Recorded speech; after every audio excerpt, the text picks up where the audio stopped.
to reconvene the CSU Board of Trustees meeting. Trustee Nyland, will you please convene the Committee on Finance? Thank you, Chairman Day, and good afternoon. Will the Committee on Finance please come to order? There are 4 requests for public comment. Each speaker will have 3 minutes to address the board. Please come up to the microphone. In any order, I will call all 4 names, and then in whichever order you would like to come up. Sharon Elise, Jonathan Karp, Tessie Reese, and Mr. Hakobian.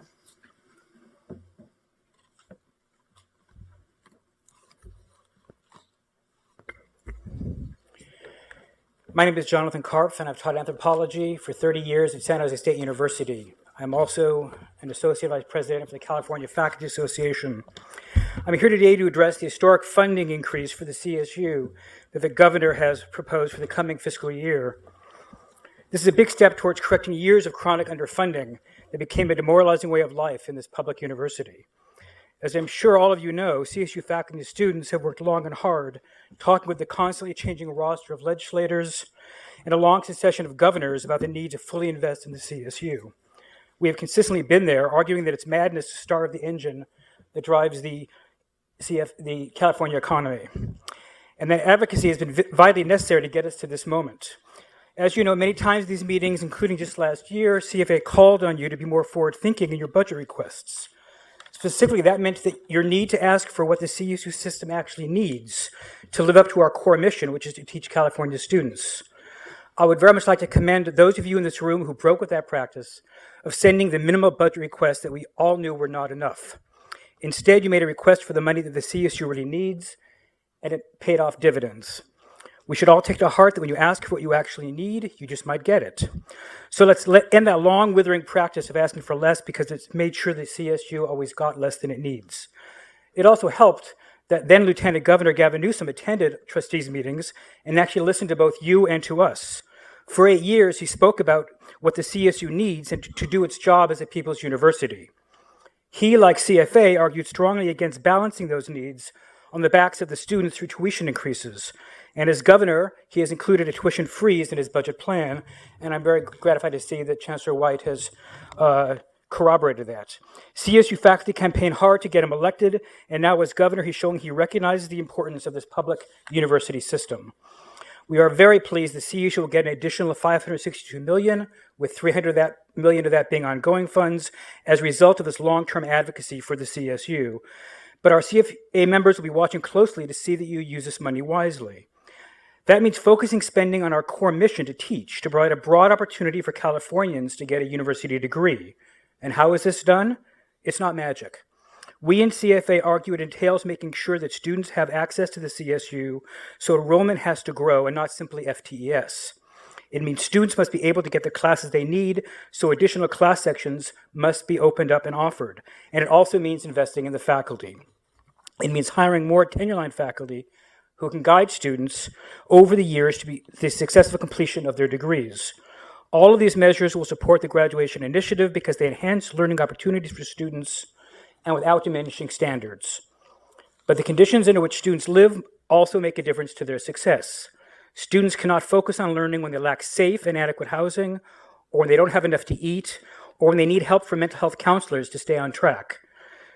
My colleague will be addressing that issue in a moment.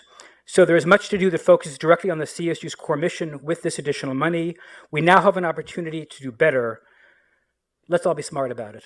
Thank you very much.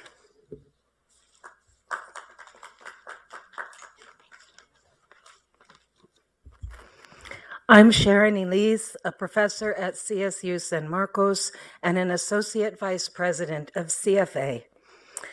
I cannot fathom why you are not taking your responsibility to address mental health counseling for our students seriously. I cannot fathom how you can be sanguine about such a vital need.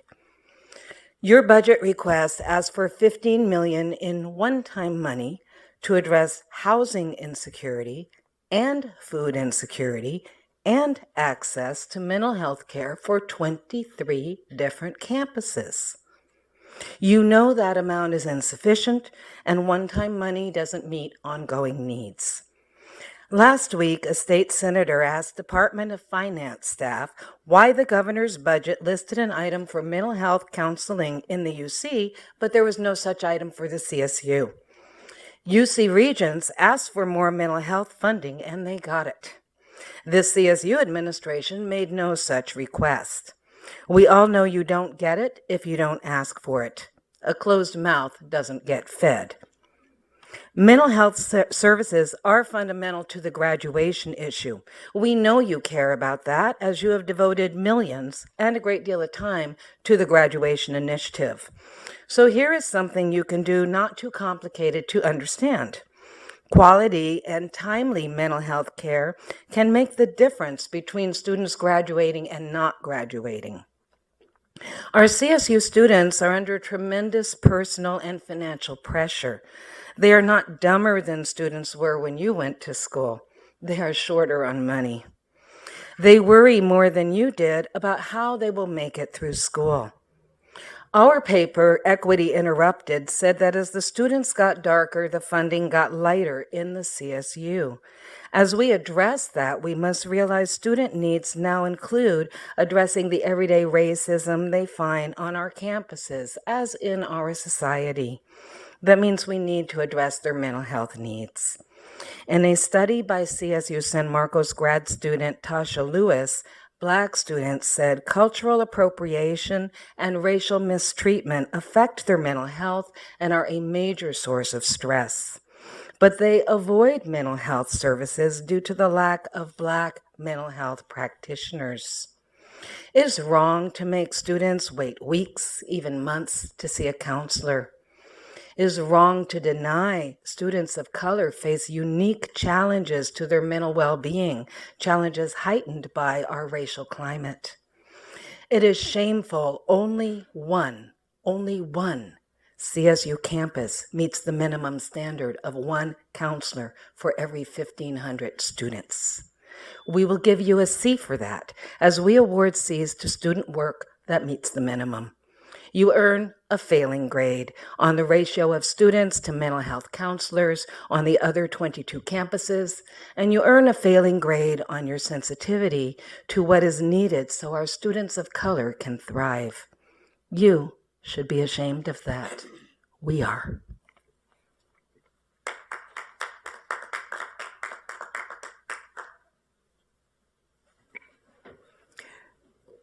Chancellor White, new Lieutenant Governor, trustees, campus presidents, audience, brothers and sisters. I'm Tessie Reese. I'm the Unit 2 Chair from San Diego State, and I've been at San Diego State since 1997. I was going to talk about something totally different on finance until this last speaker, and I think I need to address some more on this subject. We have spoken many Board of Trustees over the mental health needs of our students in coalition with Student Health Services along with Psychological Services and also Disability Service. It's all entwined together. And I have to just carry on the message that we are not doing our job. You are not doing your job. We cannot consult out, farm our students out to consultants to the outside when we're having issues with mental health, because our students are here on our campuses. We need to keep them on our campuses. We need to assist them on our campuses. Whatever you all need to do, and you have much better people to speak on this, much better than I can, but this is a huge issue. And instead of farming out our students to outside agencies, keep it in-house. Hire the counselors that you need to get our students the help they need. Hire the professionals in student health services that are here to help our students, not just for their mental health, but their overall well-being, wellness, body, soul, and mind. Thank you.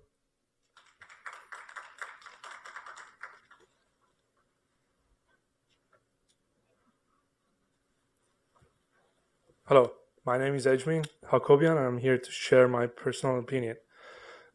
Dear Lieutenant Governor, I was so happy when you beat your competition, especially the former Board of Trustee member who continuously voted to increase the tuitions. I was so happy. And then one of your campaign promises was that you will make sure that tuitions would not increase. and the public voted for you, and you have a mandate, and that mandate requires change in the operation and the structure of the CSU, because as it currently stands, it cannot sustain the demand, or it doesn't have the innovative technologies that require us to move the CSU to the next level. I urge you to you and Governor Gavin Newsom to make changes in the CSU leadership. We need it. We need younger and bolder people to lead the CSU. We need leaders who tackle issues and do not hide behind their doors and their secretaries. With that said, I wanted to share a program at Georgia Tech. Georgia Tech provides, it's a very credible university, and it provides a computer science degree, online degree for $7,000. Computer science is one of the most sophisticated courses, graduate degrees, and one of the highest paying degrees. So if we can duplicate the model that they have and bring it to the CSU, this is one of the most credible computer science universities out there. We can help a lot more people. We need to have more innovative ideas like that to support the demand and the lifestyle of the students today. Students today need to go to work. I know a lot of the Board of Trustee members, they talk about them going to school and working at the same time and paying off their tuition fees, but tuition fees back there were like nothing. That's not the case today. So we need to accommodate to the students of this generation, not the 60s. Thank you. Thank you all for your comments. It is now time for the committee to consider today's consent agenda. Does any committee member wish to remove any item from the consent agenda? Seeing none and hearing no requests, and there are no, I'm sorry? I thought I heard something. Seeing that there are no objections to the approval of the consent agenda, hearing none, the consent agenda is approved. The committee only has one item on today's discussion agenda. Item 3 is an information item providing a 2019-2020 operating budget update. The item will be presented by Steve Relia, Executive Vice Chancellor and Chief Financial Officer, and Ryan Storm, Assistant Vice Chancellor for Budget. Steve, would you please begin? Thank you, Trustee Nylon. As you heard in this morning's State of the University presentation from Chancellor White, we're very appreciative of the Governor's budget proposal for the California State University. Altogether, including recurring and one-time funding, Governor Newsom proposed $562 million for the CSU. With this budget plan, the Governor affirmed the centrality of the mission of the CSU and its role in meeting the administration's objectives for the state of California, both for today and in the future. The evidence of this alignment is seen throughout the January budget. The Governor's proposal responded favorably to the trustees' budget request with funding to the highest priority areas in the university's budget. The purpose for this presentation is to provide you with the latest developments on the Governor's proposed budget and its impact on the CSU budget plan for the 2019-2020 fiscal year. With me today is Assistant Vice Chancellor for Budget Ryan Storm, who will provide the details. Ryan? Thank you, Steve. We want to provide you the big picture, so we'll start with the state's budget outlook and the governor's statewide budget priorities. We'll move on to the governor's proposals for the CSU. And as Steve mentioned, this was a visionary proposal from Governor Newsom. Lastly, we'll summarize next steps in the state budget process. So this slide is a high-level view of the governor's fiscal outlook and overall priorities. Governor Newsom released his budget plan on January 10th, showing sustained state revenue growth of about 3% for California.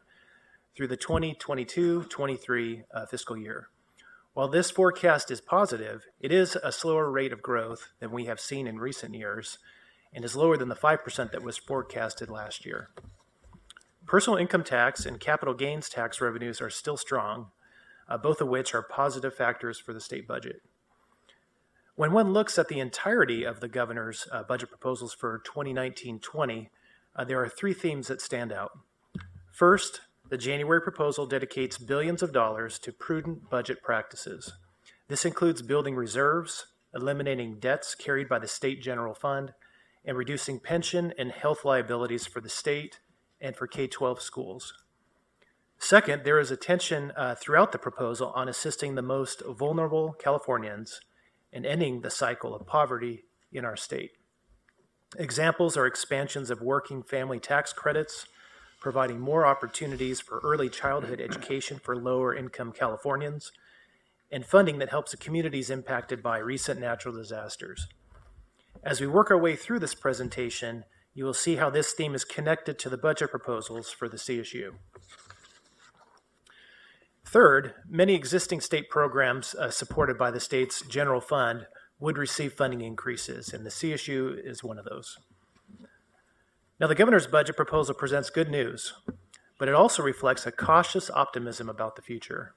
Memories of the Great Recession still loom large, and this is the 10th year of economic expansion, which means we are approaching the longest economic expansion on record. In turn, this means an economic slowdown is inevitable. The questions are, when will it start, and how long will it last? The short-term forecast is positive, as I mentioned earlier, while also acknowledging the reality of a downturn. It's clear that the governor's budget proposal places great emphasis on preparing the state for a possible rainy day, and that approach, coupled with measured new investments, is commendable. Now let's turn to the specifics on the CSU budget. As Steve mentioned earlier, Governor Newsom's budget proposal for the CSU includes $562 million in total new resources. The $300 million on this slide represents new ongoing general fund. We'll talk about the $262 million in one-time funding on the next slide. So this slide shows how the governor's budget responded directly to the CSU budget request for new base budget funding. So the first amount here is $193 million for employee compensation and mandatory costs. These cover the basic increases needed for the CSU to address two things. One are employee salaries and benefit obligations in 1920, and and benefit obligations for 1920, and the opening of new facilities on several campuses. These costs we must pay before we can invest in other elements of the budget plan. So with those obligations covered, the governor included $62 million to fund enrollment growth of about 2%. That equates to nearly 7,300 students, and $45 million for Graduation Initiative 2025. Another small but vital investment is $250,000 for Project Rebound. This program helps formerly incarcerated individuals earn their degree from the CSU. So this makes up that total $300 million of new recurring investments included in the governor's proposed budget. Now we'll talk about the governor's budget proposal for that $262 million in one-time funding for the CSU. So the first tier is $247 million for deferred maintenance at the CSU. The vast majority of these resources will be used for our aging academic buildings, addressing our significant deferred maintenance backlog across all 23 campuses. And we will also meet with the leadership of the Department of Finance to refine the expectations regarding campus-based childcare facilities to support student parents, as mentioned in the proposed budget. The governor's focus on resources for student parents is a theme we will talk about on the next slide as well. Next is $15 million for basic needs partnerships.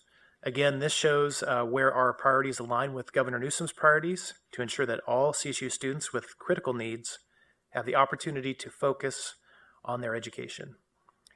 This funding will be used to offer support to students in partnership with local communities on student basic needs like housing and food security, and mental health resources. This investment will build on the significant base budget resources campuses have dedicated to this vital effort to address student basic needs across the system. So for this slide, there are several proposed changes in the governor's budget for other state agencies that could directly or indirectly impact the CSU and our students. The administration proposed paying down a portion of the CalPERS unfunded retirement liability with $3 billion in 1920. If that proposal is adopted, the buy down is likely to shrink CSU's annual pension costs over time. We're doing the analytical work now, but we believe over the life of this, the next 30 years or so, this could save the CSU millions of dollars. Also, there's a proposal to convert $7 million from one-time funding to recurring base budget funding for undocumented and immigrant legal services. This funding is in the Department of Social Services budget for the exclusive benefit of CSU students, faculty, and staff. This proposal provides stability to vulnerable populations within the CSU, and we are grateful that this funding may be made permanent. A proposed Cal Grant program change specific to students who are parents would provide $6,000 per year as a cost of attendance grant in addition to their, for these students, their Cal Grant tuition award. Approximately 4,500 CSU students would qualify for this new program, helping to alleviate some of the pressure paying for college while raising children. Next, the Governor's Office of Planning and Research will have $10 million to fund innovation awards for higher education institutions looking to implement new strategies to improve educational opportunities for students in the San Joaquin Valley and Inland Empire regions of the state. The final item here is $2 million of one-time funding to review the educational needs of the San Joaquin Valley, specifically the Stockton area, to determine how to best meet the region's higher education and workforce needs. So in sum, this is a promising budget proposal for the CSU, and we are appreciative to the governor's administration for their thoughtful review of the CSU budget plan and the proposed funding levels in all priority areas of our budget plan. So on the screen are the next steps in the budget cycle. We will spend the next several months involved in budget hearings and meetings with state leaders to express our support for the governor's budget proposal for the CSU. We will be sure that state leaders know we are ready, willing, and able to enroll more students, that we'd be able to invest more in Graduation Initiative 2025, and implement our 5-year capital plan should the legislature and governor choose to expand on the governor's proposal for the CSU. Vice Chancellor Garrett Ashley and his team have crafted our advocacy strategy and related activities for the upcoming months. You will hear more about those details during the Committee on Governmental Relations. So to wrap up my comments, I'll reiterate that we are at a very early stage in the budget cycle and that there are 6 months and several additional state milestones that must be reached before our request and the governor's proposals are finally acted on in June. We will be closely watching the updated fiscal projections from the Legislative Analyst's Office as well as the Department of Finance over the coming months, which will affect the May revision and the final budget agreement reached by the governor and legislature in June. And Steve has some closing remarks. Thank you, Ryan. So another area that is very much related to our budget planning for the 2019-20 year is the tuition proposal that we provided the CSSA in late November. As addressed by the Chancellor this morning in response to the governor's budget, we will not bring a tuition increase to the board for discussion. We will not bring it for action for the 2019-2020 fiscal year. With his first budget proposal, we found that the governor's administration understands the central role of the CSU in the health of California now and in the future, and they were very responsive to the request that the board approved back in November. As Ryan laid out, we find ourselves in a good starting place for the 2019-2020 budget cycle, and as we look forward to ongoing discussions about how the CSU can help the state meet its policy priorities. that if there is funding available, the CSU is ready to expand on the governor's proposal to provide more access to students, to increase the investment in the graduation initiative, and to improve the academic infrastructure on our campuses. Trustee Nylon, Ryan and I are available to answer questions. Thank you. Thank you very much. And to Steve and Ryan, this is really new in my tenure of the Board of Trustees, so I hope you didn't feel awkward or uncomfortable bringing this type of good news this early in the budget process. You guys going to be okay with that? Okay, very good. And of course, we want to thank everyone involved, because a budget like this just doesn't occur out of thin air. It's the law of the harvest, right? Relationships have been cultivated over many, many years. Relationships cultivated by the chancellor, by his staff, by the trustees, by the employee association, students and alumni, and our voices heard. I want to recognize Trustee Hinton. At the last meeting, she was very vocal and adamant about student basic needs, about that $15 million, and she was very trusting in the system and the strategy to make it happen. So Trustee Hinton, thank you, and we received that $15 million. Besides this cultivation, it's obviously important is the reputation of the system. And our reputation is one of the highest quality in the nation. You put together these cultivated relationships, this wonderful reputation, and it's much easier to turn a big ask into a big reality.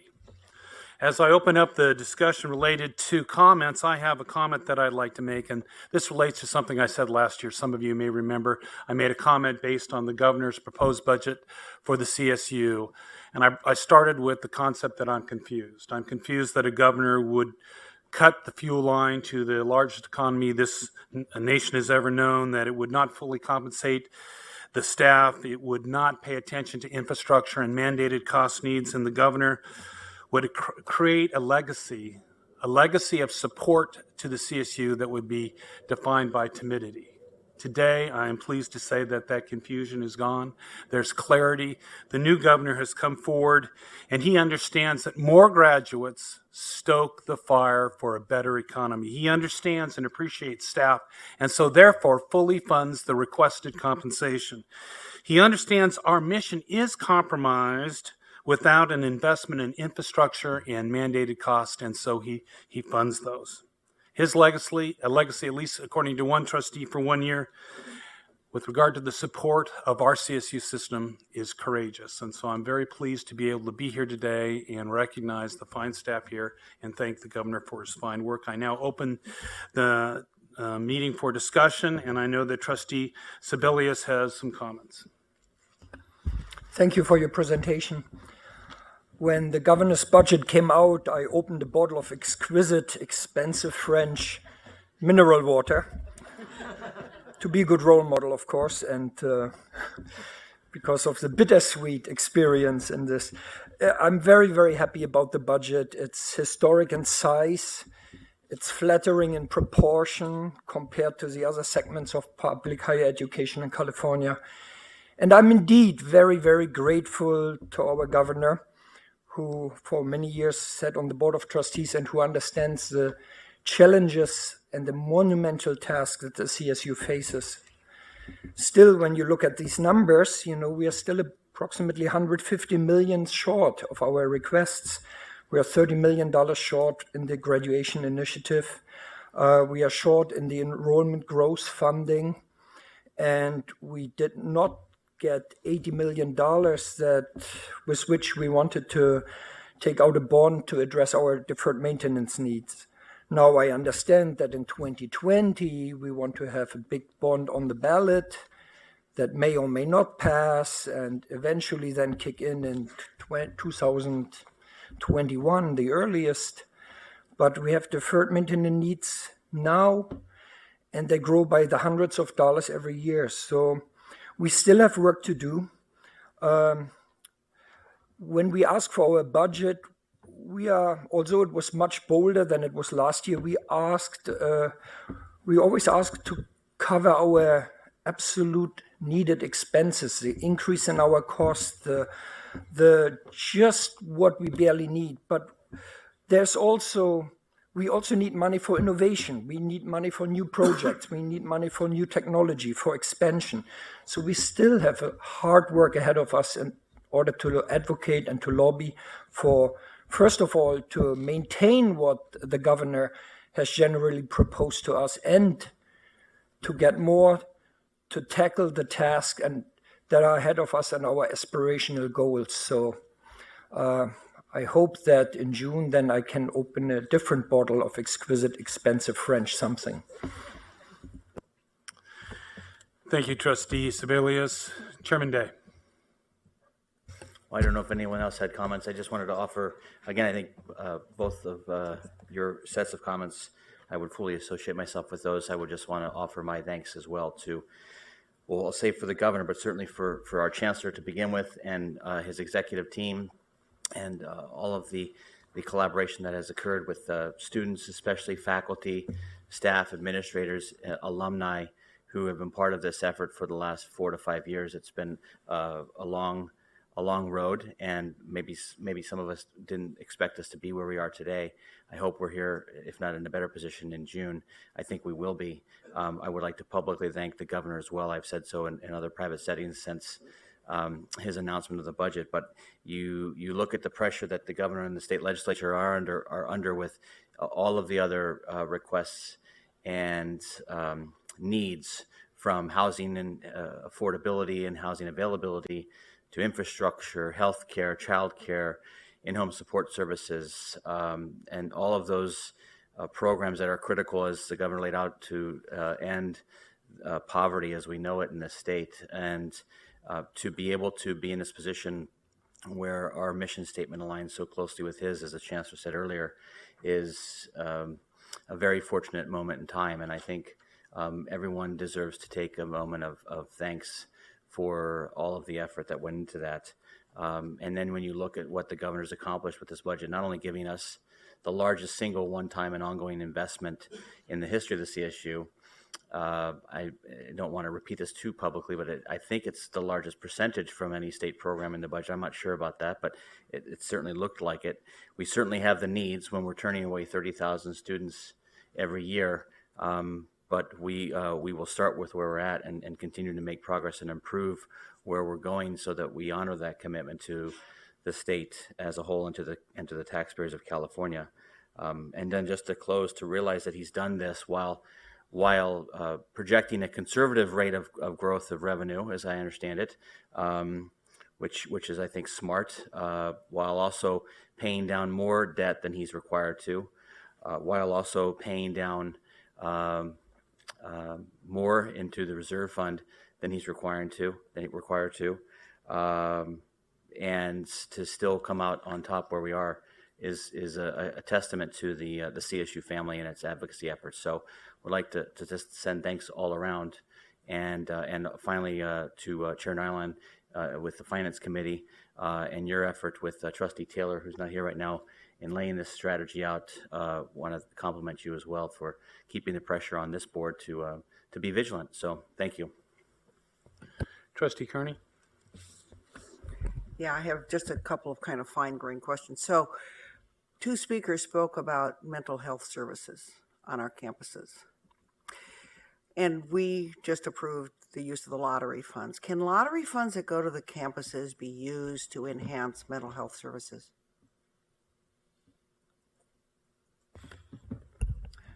That's a good question. We generally don't. What we do have in the base in terms of our funding is we have a number of sources. We have state general fund that can be used for mental health services. Right. We also have tuition revenue that's the operating budget. But then you also have, in some instances, you have health services fees from campuses that support that. But that's something we could look into a little bit closer. The only pause that I have is that with lottery funding, what you typically want to do is provide funding where things can be removed if lottery revenue suddenly took a dip, if people decide not to play the lottery much anymore. We're very cautious in terms of putting lottery funding forward, so that, especially with mental health services, would be if you're building in, say, permanent faculty or permanent staff to provide those services, we'd be kind of cautious about dedicating permanent people to maybe a volatile funding source. So We could look into that a little bit more, though.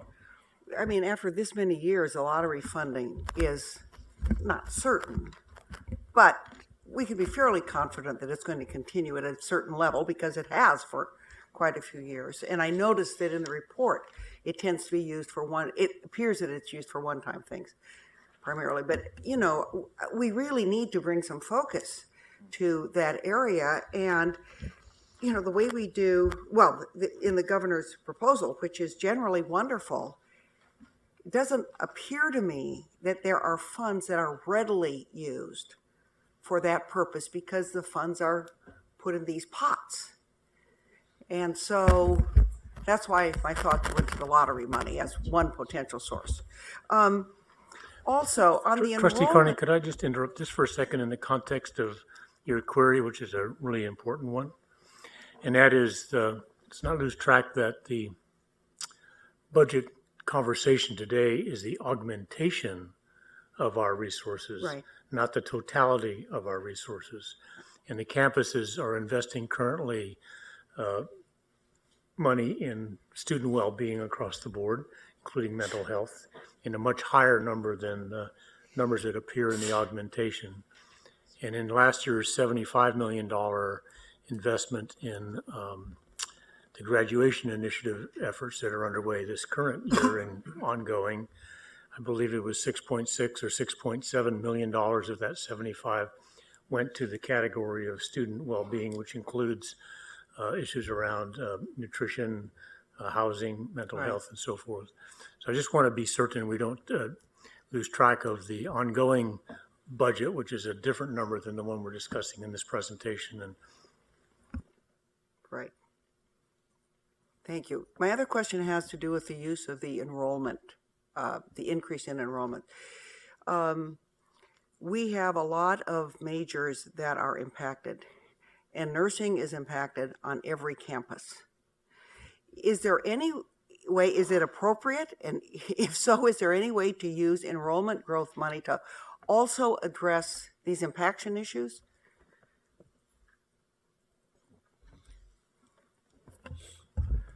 As you use nursing as the example, it's also the fact that that there's a clinical component that's tied to that oftentimes straps the campuses from being able to increase that number of students that they're serving in that area, meaning that because of limited capacity on the clinical side in terms of training, that becomes an issue. So that's A. B is that in terms of the enrollment growth funding, that it has not been used for impacted campuses, largely because of the fact that those enrollment dollars are to better serve students that are coming into the university in a number of different disciplines, but also to make sure that there are additional seats as well as the opportunity for students to take additional courses in order to meet their average unit, increase their average unit load. I've not been aware of campuses that have used those enrollment growth dollars I should say that we know that there are some campuses, I'll use San Francisco as an example, where they have now been able to move beyond impacted programs, meaning that they have declared that now those programs are open for enrollment in some of the general areas. And as a result of that, they've used some of their funding for that purpose. But it isn't the fact that they, by design, decided that they would take their enrollment growth dollars in order to determine how they might move forward with if you will, unimpacting a program. Thank you. Trustee Kimball? In response to, Jane, your question, my reading of the agenda item 2 was, I'm reading it now, that the Lottery Act requires that funds are exclusively for the education of pupils and students. So reading that would be my understanding, but we could perhaps get some more clarification on that. Thank you. Are there any other questions, comments?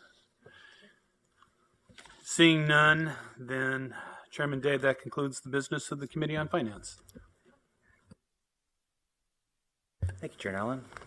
Caught me unaware. So we now move to